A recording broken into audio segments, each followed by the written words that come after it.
I'm Victoria Byrne. I'm the founder of Creative Marketing Services, and we're a full service marketing agency helping clients of all sizes, from startups to small businesses. And we've also worked with Fortune 500 companies on custom web design and development. And I'm really excited to share with you some of my best tips and resources today to help you be more successful and grow your business online. I'm also a Constant Contact certified solution provider, and I teach a wide range of digital marketing and website webinars. Today is the first of 3 that we're going to be focusing on specifically for Zaferia. And so let's go ahead and get started. We've got our introductions already out of the way, so feel free to be asking questions as we go through the webinar. And I also have a section at the end dedicated for Q&A. So feel free to post in chat or raise your hand. Christine will be monitoring as well. So we'll be wrapping up right at 11 o'clock. And as Christine mentioned, she's recording this, so you'll have a copy of the recording as well as my presentation slides you can download and refer back to in the future. So let's go ahead and get started. One of the things to know is, of course, digital marketing is constantly evolving. Some fundamentals stay the same. However, there are definitely some trends you really can't ignore this year to really stay competitive and relevant. And I'm going to be covering a lot of those today. When it comes to digital marketing, it's important that you have the right marketing mix. It's never just going to be one initiative. It's not just your email, just your SEO efforts. When you really find the right combination of different initiatives is where you're going to see best results. So first and foremost, looking at ways that you can set yourself apart, jump ahead of your competition. It all starts with really having a well-defined marketing plan. Hope is not a plan. Hope is not a strategy. So I encourage you, even though it's, in April, this part of this year, but if you haven't really defined your marketing plan, take the time to do so. Businesses that invest in defining their marketing plan and consistently stick to that plan are really where you see best results. So think about starting with creating your defined list of business goals. This year, are you looking to increase your sales by, say, 20%, to take more of the market share? What are your specific measurable goals? And then, of course, develop your written marketing plan. So how are you going to achieve those goals? And part of that is really making sure you identify and you clearly define your target audience. Just a target audience of Long Beach is not a target audience. Really look at defining very specifics. Even go to the step of creating a profile. Maybe it's Mary Smith. She's a soccer mom. She has young kids. She's a single mom, and really defining that, because the better you know your target audience, the better you can reach them with your messaging and motivate them to take action. And of course, establishing your marketing budget. I definitely encourage businesses to start on a more conservative budget, because you can scale up as you start seeing results. But you've got to have at least a consistent monthly marketing budget. And it's certainly imperative before you really start investing in your overall digital marketing efforts. So in terms of some specific digital marketing tips for small businesses, number 1, highly recommend you focus on customer retention, because it costs so much more to acquire a new lead. And it's so much easier to grow your business with existing customers or clients. Number 2, of course, we know we've got to always focus on lead generation and filling the funnel. Look at ways you can help stand out from your competition. Build your brand through storytelling. Behind the scenes, your mission, sharing employee information and photos, highlighting your team, and really help to really separate with your points of differentiation. Take a look at how you can personalize your marketing. And I'm going to show you some tips on that today. So not just sending out an email campaign, for example, but sending out a campaign that is based on what people are taking action. Are they clicking through to learn more about a product or service, for example? And if you're not already using video, video is absolutely essential, because it's the content that's driving most engagement. So there's so many amazing apps and resources that you can easily create videos for your social media and any of your digital marketing. Highly recommend you incorporate that. And as I was mentioning earlier, really recommend incorporating an omni-channel marketing strategy. So again, it's never just one initiative. It's going to be a combination of initiatives that's going to drive best results. And we'll talk about that coming up here. So to give you a breakdown of customer acquisition and retention. So keep in mind that acquiring a new customer can cost 5 times more than just retaining an existing customer. So I encourage you to look at your marketing initiatives and what do you have in place for retaining your existing customers? Are you keeping top of mind with them? Are you doing special offers or promotions to them? Because increasing your retention can significantly increase your profits, 25 to 95%. And of course, your success rate of selling to an existing customer is 60 to 70%, while the success rate of selling to a new customer is 5 to 20%. So it takes a lot more time, effort, and work to, of course, get that conversion of a new customer. So again, prioritize growing your business with existing customers, and secondarily, of course, nurturing and building new leads. So I mentioned the omnichannel strategy. So omnichannel is a marketing strategy that is seamlessly integrates across all of your digital marketing efforts. And you're providing the same user experience. So whether or not somebody has visited your website, has received your email campaign, has connected you on Instagram, it's the same experience. And then absolutely built stronger, more long-lasting relationships.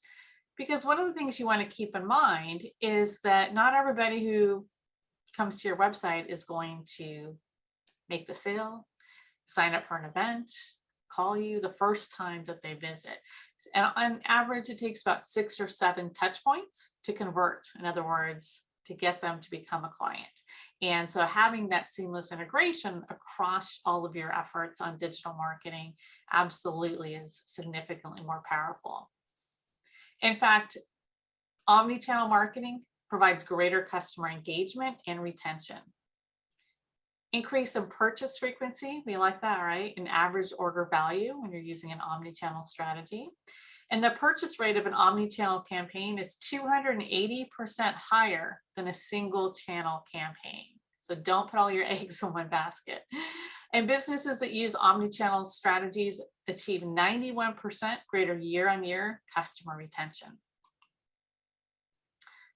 So when we talk about digital marketing, one of the first things you want to look at is your website. Your website should be the hub, the foundation of all of your digital marketing efforts. That's where you're going to be generating your sales, your leads, building customer loyalty. And if your website isn't designed for your target audience, no matter what marketing initiatives you have in place to drive quality traffic to your site, if they don't like what they see, they're not interested, they don't want to learn more, you only really have, unfortunately, just a few seconds to capture their attention. If not, they're going to be leaving your site and on to the next, and chances are they're not coming back. So I wanted to take a couple of minutes just to highlight some key tips on website optimization before we start going into more digital marketing efforts. So I encourage you to really take a good look at your website. It's the best opportunity to really engage your target audience and drive more business. So one of the last things to take a look at is, when did you analyze your website results? Are you actively looking at how much traffic is coming to your site? Where are they finding you? Are they from the search engines? Is it from your social media efforts? Conducting an audit, make sure everything is running efficiently, especially if you have e-commerce sites. Make sure your checkout process is just as streamlined as possible. Are you tracking the amount of sales or leads that you're getting from your website in all your digital marketing efforts? How often are you updating your website? It's really important that you're updating it at least once a month, putting new articles, new information. Number one, it helps you with your search rankings. And number two, it provides a great reason for repeat visits. And when it comes to your website, you want to think of it as an investment. It's not something you just set it and let it go. If you really want to drive best results, you're going to be testing and trying new elements, new offers, new messaging, looking at your analytics to help tell you what actions you should take. A lot of businesses, because of course, so much more business is still being conducted online since before COVID, are investing in their website. Maybe it's time for a refresh. Maybe it's time to update your website, or even invest in a new website. So again, with your website, it's imperative that you see it as an investment if you really want to look at driving best results. Some of the trends for 2023 when it comes to website design are stylized website. So the website, of course, you need to be putting your best foot forward and really reflect your brand, bring your brand to life, help you stand out from your competition. Incorporating interactive features such as animation, parallax, scrolling features, online chat, we want to look at your opportunities to get most conversions when people are visiting your website. So think about incorporating online chat as a way to be talking with those visitors when they're first on the site. And then, of course, making sure that you have the right tools in place to really see, is your website an effective sales tool? Are you driving the right leads? Or are people coming to your site and leaving within seconds? If that's the case, a lot of your marketing initiatives, unfortunately, are not going to be driving engagement. With your website, think about it. You only have a few seconds to capture the attention of your visitors. So focus on a clear and concise positioning statement, who you are, how can you benefit them, how you want to position yourself in the marketplace. Here's a great example from Interstate Material Supply. And right at the very top, they talk about the fact that they've been providing quality rain gutter materials to contractors. So they're letting people know right away they don't work with consumers since 1989 and order now.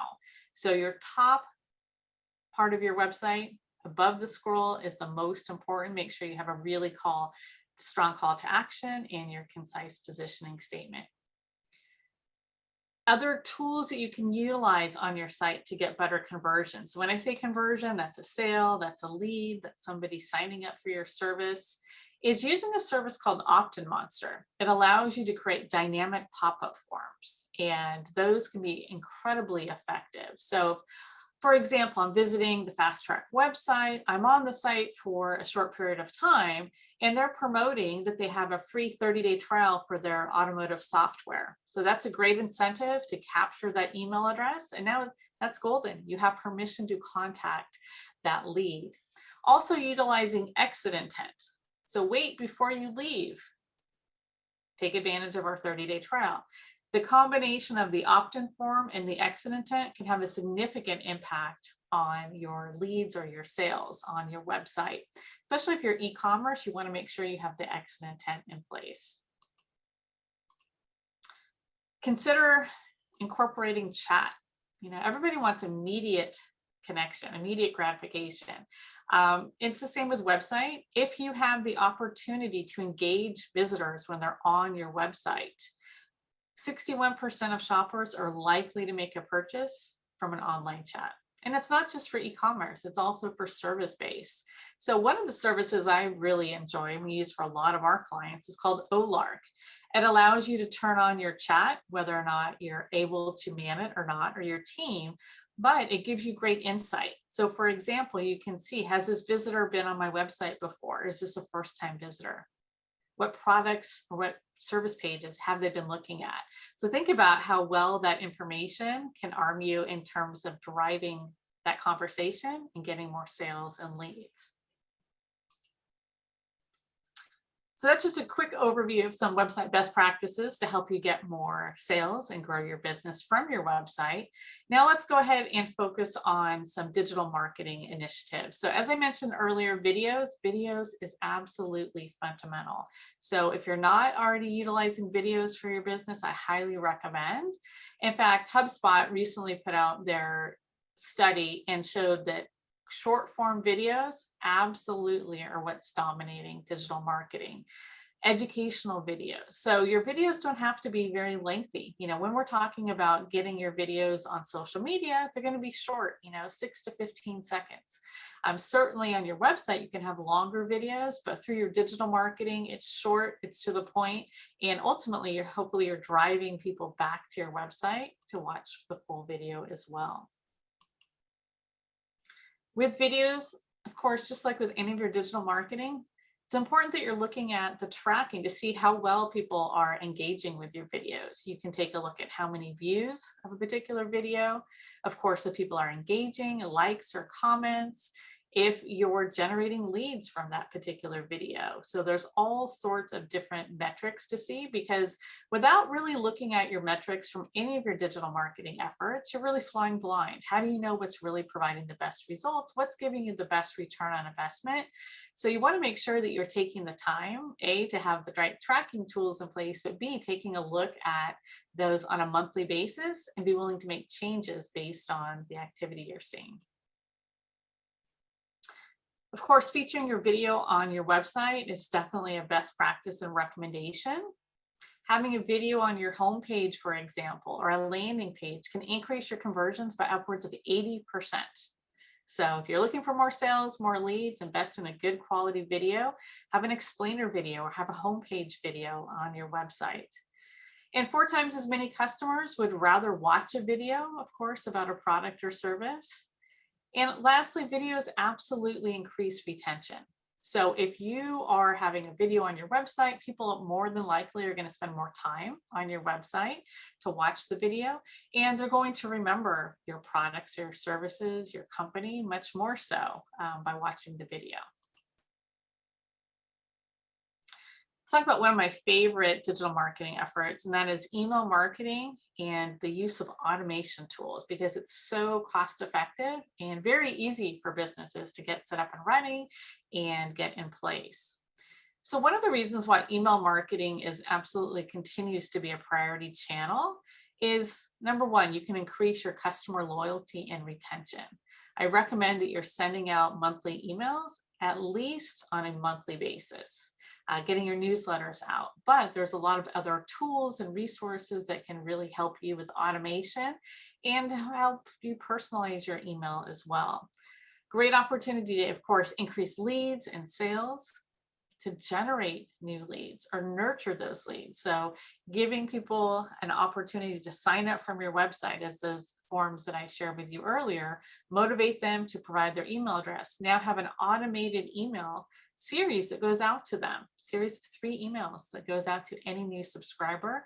And that's what I mean when I'm talking about to nurture your leads, because again, not everybody's going to, sign up today the first time they visit your website. What are some of the best content and information that you can be sharing with them automatically for any new subscriber to help generate more leads and conversions? And of course, to generate website traffic. As I shared at the beginning of our webinar, we work with such a wide range of clients of size and industry. And typically the highest conversion rate we see with getting new traffic to a website is when they're sending out their monthly email campaign. So keep that in mind. And of course, building brand awareness is a great tool with email marketing. So when I'm talking about email marketing, I'm talking about using an email service provider such as Constant Contact or MailChimp, for example.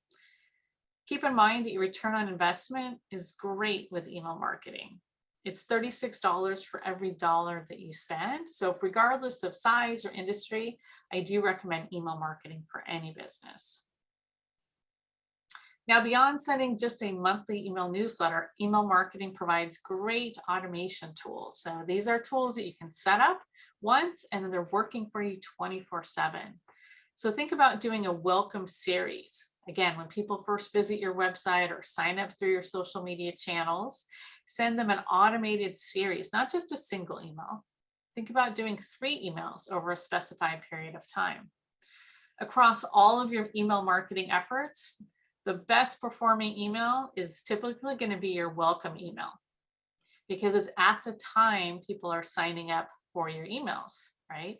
So think about, maybe you're going to offer them a discount for their first order, a free 15-minute consultation, a white paper, a video series. Think about the value add of getting them to sign up for that email and then provide that in the welcome email. You can do all sorts of different segmentation. So as we we're just talking about a series for new subscribers, what about a series for new leads? We work with a lot of companies that are B2B, and after they've spoken to a lead, they get their email address added to their email service provider, and it sends them an automated series of emails to that lead as a follow-up. Birthday campaigns, of course, are great win-back campaigns. Anniversary events, certainly if you're e-commerce, you're going to know about cart abandonment. So here's an example of what we do at Creative Marketing Services to kind of show you an example of a welcome campaign. So when visitors come to our website and sign up to receive our emails, the very first email goes out automatically within seconds. And that's really a best practice. So again, you're creating these emails once and they're automatically going out anytime somebody has signed up for your new emails. So when you're doing a welcome series, you want to focus on what we call evergreen content. In other words, this is not content where we're promoting the next Zaferia webinar that we're going to be doing next week. Rather, we're promoting our webinar series, and we're giving people the opportunity to click through to our website to see the full lineup of webinars. You don't want to have to put specific dates and times or promos with expiration dates, because you're going to have to go back and manage those and get that in place. Our second email goes out a week later, and we're highlighting one of our most popular blog articles. So we're not including the entire blog article in the email, a headline, a link to read more. And ultimately our goal, of course, is driving people back to websites so you can better engage them. And our last email goes out on week number 3, and we're letting people know that have signed up for our emails that we provide a complimentary 30-minute consultation, and giving them the opportunity to sign up for that. And of course, we're highlighting some of our recent client testimonials. So those are the types of welcome series that I would recommend you employ to, again, have that automation work for you to drive more business. When it comes to the opportunity to provide a higher level of personalization with your email marketing, a great opportunity is to incorporate what's called click segmentation. So in other words, you're able to capture people's interest based on a product or a service, or in this case, a webinar. Now I have a new list of people. For example, we were promoting our webinar, Best Ways to Grow Your Business on a Budget. If people either clicked on the link or the graphic that drives people to the registration page, within Constant Contact, you have the ability to set up click segmentation. So I can say, I want to capture a new list of people that are just interested in this particular webinar. Once I have that set up, when the email goes out, if anybody clicks on that link, they're automatically added to that list. And now I can send a follow-up email just to those people who are interested in that particular webinar. Therefore, I'm not sending it to the entire database, just to that level of personalization. So those are some of the great tools that you can use when it comes to email marketing. So let's talk about Google Ads as an opportunity as well. So again, it's really finding the right mix of digital marketing efforts. Google Ads is certainly not for everybody, but it is a great way to get at the top of the search engines at the time your audience is searching for your product or services. So definitely that's a huge benefit of running Google Ads. You can target very specific audiences, and it's referred to as PPC, or paid per click. So in other words, you're not being charged unless somebody actually clicks on your ad itself and drives them to the website. So if you're looking to ramp up business quickly, if you're just getting started and you have other initiatives that are going to take a little while to get going, Google Ads is a great way to generate that new business. And you want to make sure that you are syncing your Google Ads with Google Analytics to measure your success. Some of the downsides of running ads on Google is that essentially you're paying to be at the top of the search results. You know, if you stop paying for those ads, you're no longer at the top of the search results. Depending on your industry, some industries are cost prohibitive. Certainly if you're a personal injury attorney, it could be $150 to get a click. It's very costly. Most small businesses, though, you might see an average of anywhere between $1.50 to $5 per click just to get somebody through. So it's important that you do your research and have a good understanding of what your cost per click will be before you employ a Google Ads strategy. With Google Ads, it's certainly much more of an advanced learning curve in terms of getting it up and running. So I might suggest working with a company or an agency that specializes in Google Ads, because you don't want to be learning while you're spending your ad dollars. And of course, it does require additional tracking as well. Here's a great case study to show you kind of a breakdown of how beneficial Google Ads can be. This is a collision repair shop, and in 1 month's period of time, they received 231 clicks from people viewing their ad and clicking through to their website. Their average cost per click was about $4.70, and it generated 38 leads. Their conversion rate was very impressive at 16.5%. Generally, you want to hit a target of 10%. They spent $1,000 on Google Ads, and their cost per lead was $28. So with their service, they have a great conversion rate. When people call to get an estimate, typically they end up doing business, and it's going to be hundreds and thousands of dollars to, of course, get their car repaired. So spending $28 for a lead absolutely provides great return on investment. Another tip, if you're running Google Ads, is to connect it to Google My Business, because you can now incorporate your ads on the maps on Google as well. As with any of our digital marketing efforts we're talking about today, absolutely need to track your results. So you can look at optimization score. How well is your ad performing with your audience? What is your interaction rate? Are people clicking through to watch your video or clicking through on the ads? What is your conversion rate? Are people not only just coming to your website, but are they converting? Is that leading to a direct sale or a lead or a phone call? And what is your cost per conversion? So you get a good sense of really taking a look at your return on investment. And with Google Ads, of course, you get very detailed reporting from having your Google Ads account. So Google Ads can be a much quicker, more immediate result. Search engine optimization is something that is a long-term strategy. But if you want your website to be found when people are searching for your product or service online, you absolutely want to make sure that you're employing SEO strategy. Over time, it can provide about the best return on investment, but it's definitely not overnight, and it takes ongoing initiatives. So with SEO, so let's say, for example, I'm doing a search for dog daycare in Glendale. At the very top of the search results are the paid ads that we just talked about. Beneath that are being found on the maps, Google Maps. And after that, that's where you have your organic search results. So really at this point, getting to page 1 is where you need to be. Really within the top 3 positions, is where you're going to see the most conversion rates. So for example, if you're a service-based industry, chances are Yelp is going to be number 1.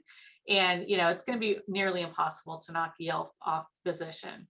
In this particular case, the Hounds Club is in the number 2 position because they've done their on-site SEO and they do ongoing initiatives. So again, nobody can guarantee you that you're going to be on page 1 of Google. So that is, something to be aware of, except for Google, right? But it does take ongoing initiatives.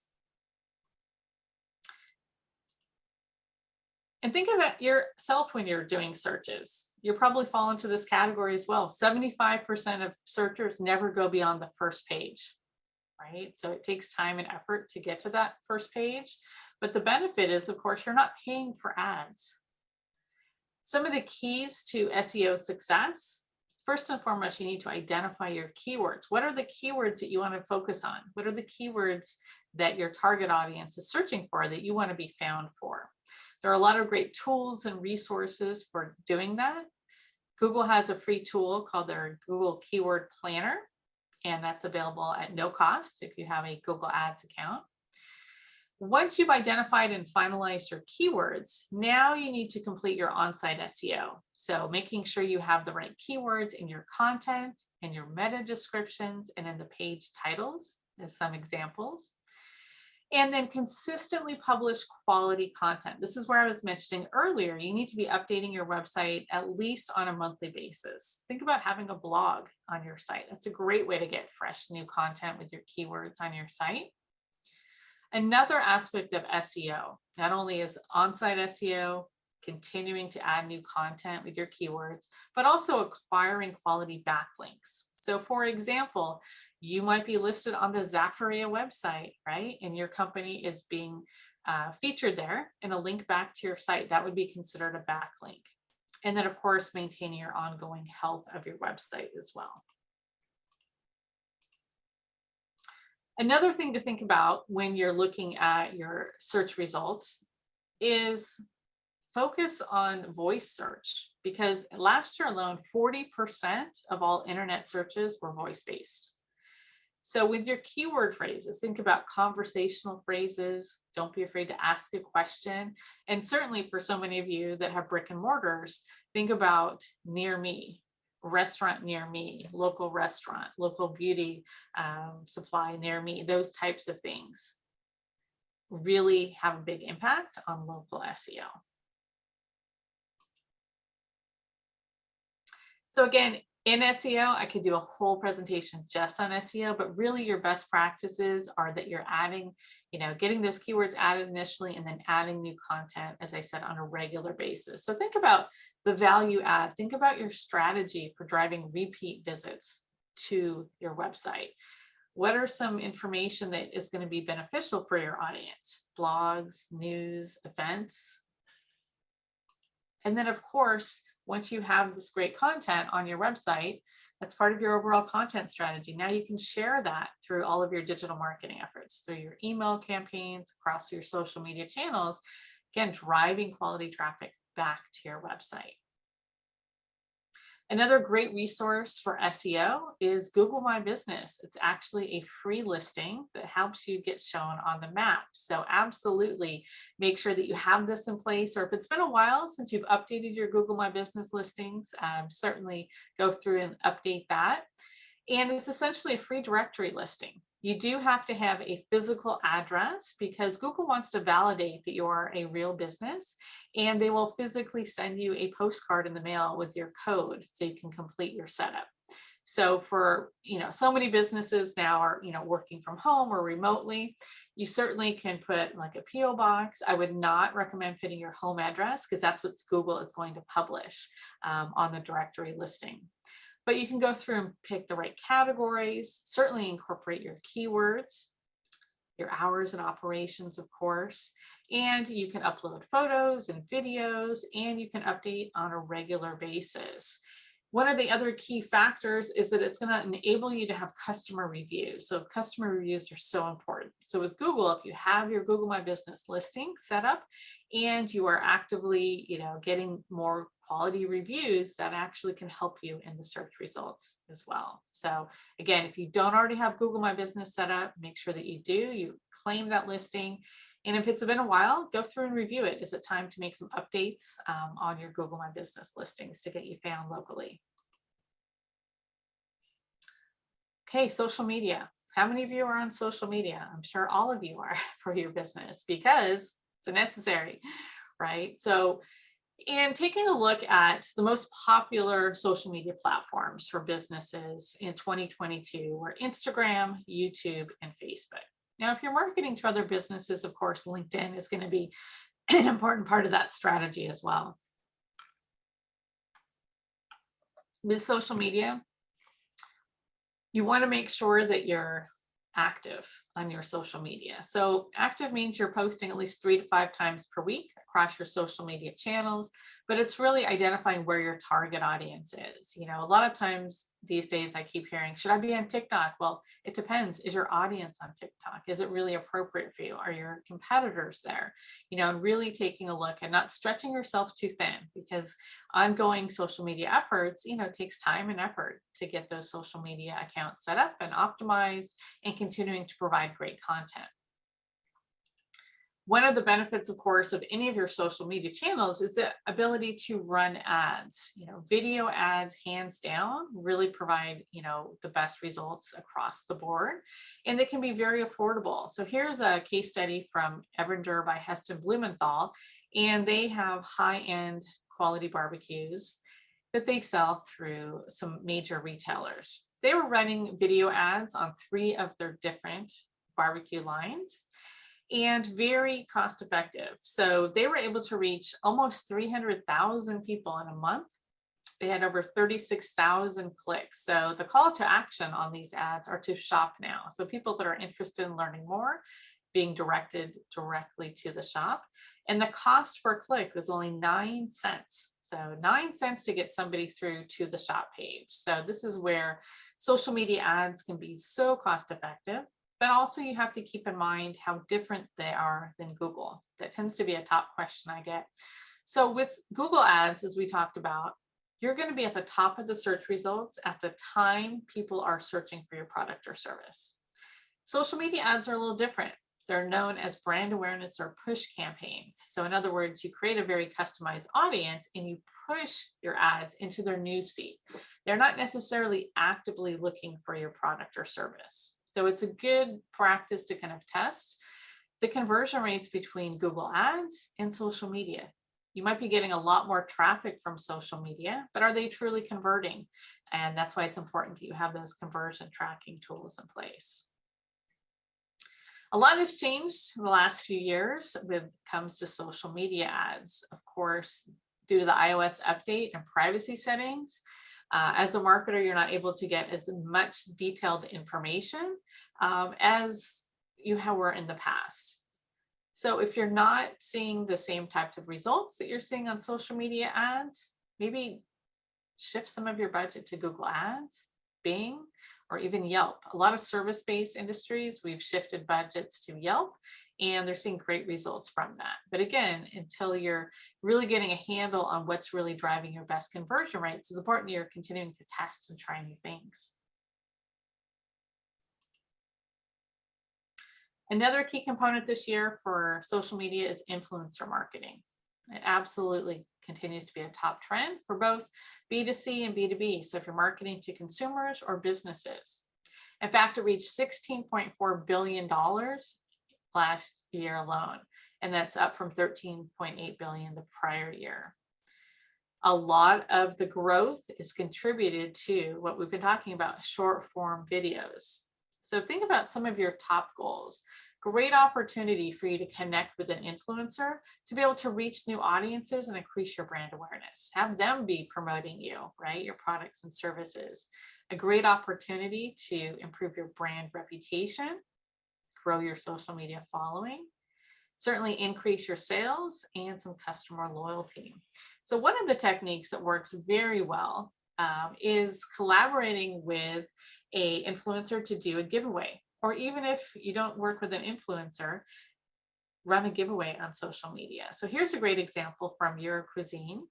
They were offering Enter to Win, their waffle maker. They ran Facebook ads. They boosted some posts on Facebook.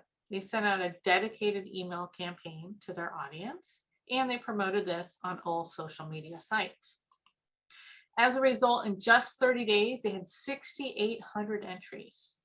That's 6,800 email addresses that they now have permission to market to. Because of course, one of the requirements of this entry, and it states very clearly, is that they're signing up to receive their emails. They also received 722 new Facebook fans, and this promotion was shared 478 times on social media. So I will say a disclaimer, you always want to check with whatever social channel you're running a promotion on. They're going to have their own guidelines. But one of the resources I can highly recommend to make it very easy for you to run and manage these types of sweepstakes is called WooBox, WOOBOX, and it's as little as $30 a month. So it allows you to create these entry forms. It will randomly select the winner. It will integrate with your email service provider. And one of the other key benefits is that it incentivizes people once they've entered the sweepstakes.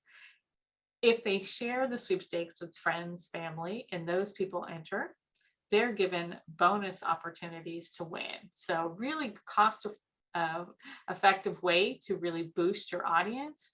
And think about doing this type of campaign with an influencer. Have them share their campaign with their audience as well for you. So a lot of great opportunities here.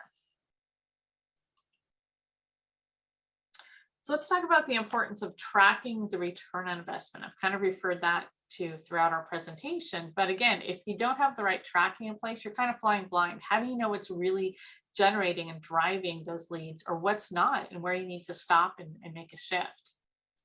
So of course, the number one recommendation is Google Analytics, having Google Analytics on your website. Google Analytics is free, and you want to make sure that you have that in place, but very importantly, that you set up goal and conversion tracking. So I'm not just seeing how many people are coming to my website, but how does that convert to a sale from say your Google ads, right? Or your social media efforts.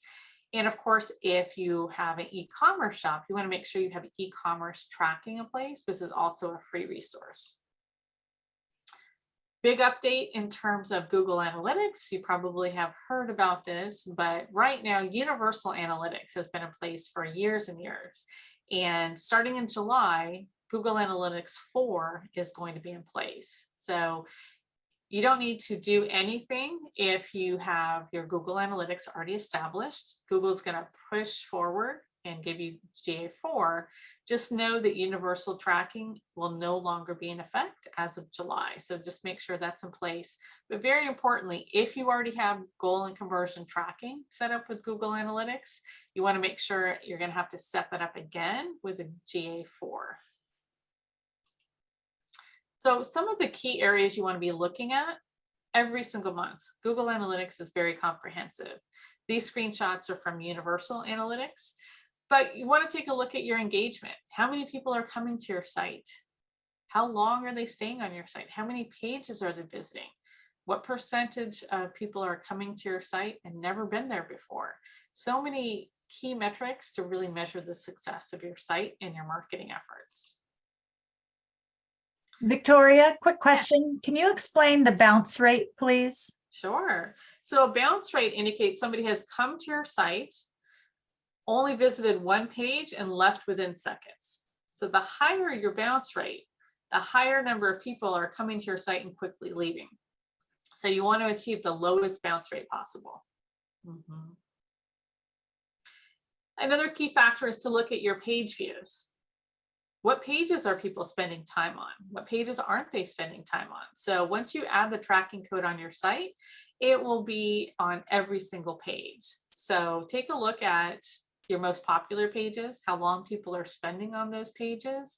That's going to give you great insight into maybe some content or messaging that you want to change or update. Acquisition is very important for you to be able to track your return on investment. How did people find your website in the first place? Was it from social media? Was it from an organic search, a keyword search? Was it direct? Was it from an email campaign, paid ads?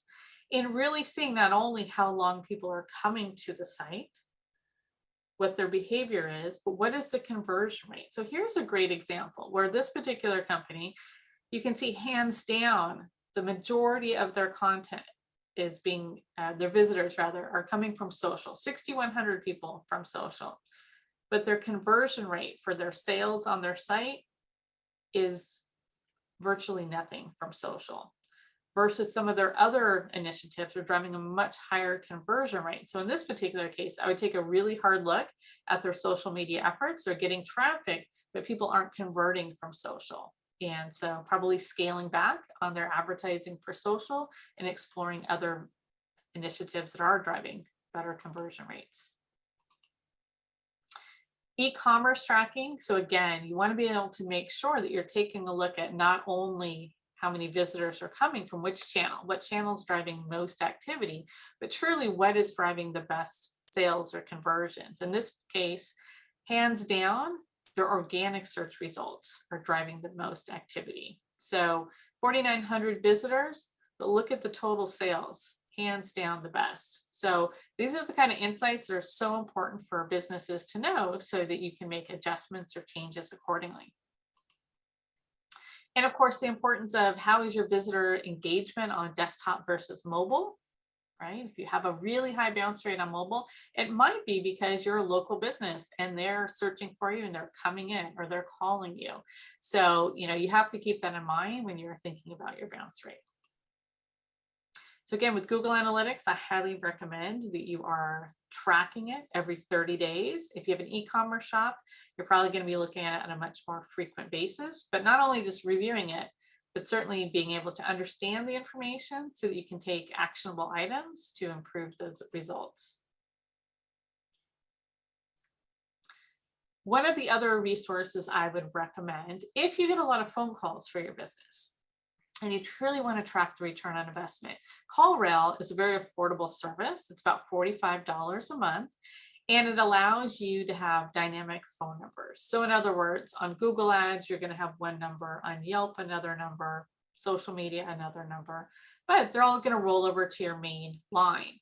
What that does is allows you to identify how many calls you're getting from each service. And it does have call tracking and recording as well. So if you get a lot of phone calls for your business, that's definitely something I would recommend, because you really want to take an overall look at the breakdown of your return on investment. And then I have a quick case study I did want to share, and then of course we'll open it up for any more questions we have. So here's a great example of a small dance studio that really followed a lot of the best practices that we shared today. Their website wasn't generating any leads. They weren't getting any new signups. People were not taking advantage of their 7-day free pass for their first experience with them. So they invested in updating their website. They incorporated the dynamic pop-up forms that we talked about. Grab your 7-day pass. As soon as you enter an email address, automatic emails go out. They also have an exit intent. Wait before you leave, right? We have that 7-day pass. Sign up today. And they were able to get those key initiatives in place and then invest in search engine optimization, first on their website and then ongoing. So this is a great example of, depending on your industry and how competitive it is, SEO typically tends to be a long-term strategy, but they achieved results very quickly. They now had 15 keywords on the top 3 pages. I'm sorry, in the top 3 on page 1, 16 keywords on page 1, which is in the top 10. And their visibility for SEO increased from 5.6 to 11% in just a few months. SEO is driving 2 times more leads than any other channel. They had social media ads running. They paused them. They didn't need them anymore because of the results from their efforts investing in their website and their SEO efforts. You can absolutely make a difference. So my best recommendation is, don't be afraid to try something new. We covered a lot of different, options for digital marketing. Of course, there's always more to consider, but really finding that right mix of different initiatives and not just solely relying on one initiative, and certainly looking at investing in your website and looking at ways you can drive more business from that. So, like to turn it over to any questions that we have in our remaining time. Feel free to post in chat, or if you want to raise your hand here in Skype, we can address those questions. I have a question. Not everyone lives in the rational world, and on Google will pick up negative comments, negative reviews. What's your opinion on engaging people on those negative reviews? Great question, Dean. Regardless if it's on Google, Yelp, any review site, it really is a best practice that you're engaging in both any positive or any negative reviews. So with a negative review, you want to basically tailor it so that you're not going back and forth with this person online. It might be, I'm sorry that you had that experience. We want to make it right. We'll reach out to you, kind of a situation.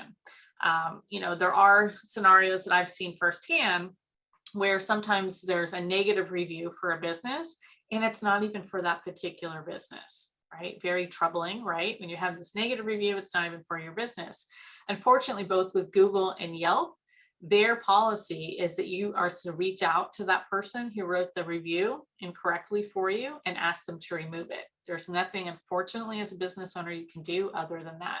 But it is a best practice because it allows people to see that you are responsive. If you are replying to a negative review, again, professionally address it and then take it offline from there. It's the best advice.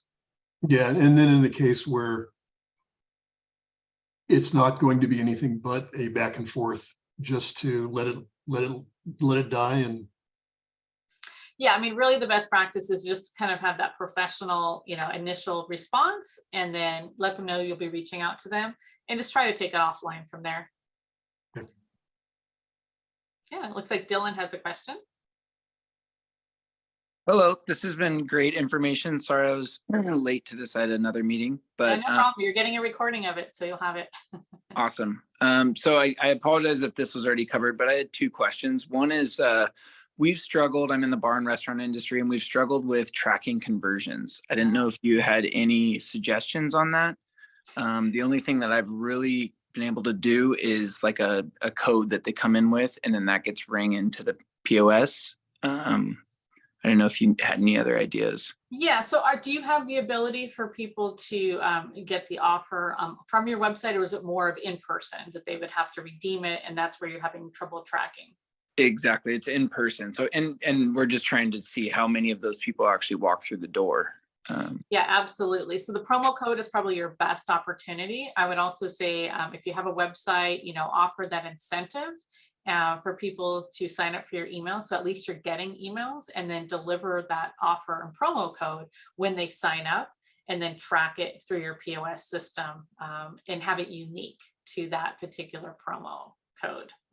Yeah, we've been doing that. So I just didn't know if there was an easier way, but yeah, it sounds like you're doing a good job at that. It's a little more challenging when you're trying to track them internally like that, or even if you ever did a direct mail or anything, just have that promo code, but through the POS system, that's probably the best way to do that.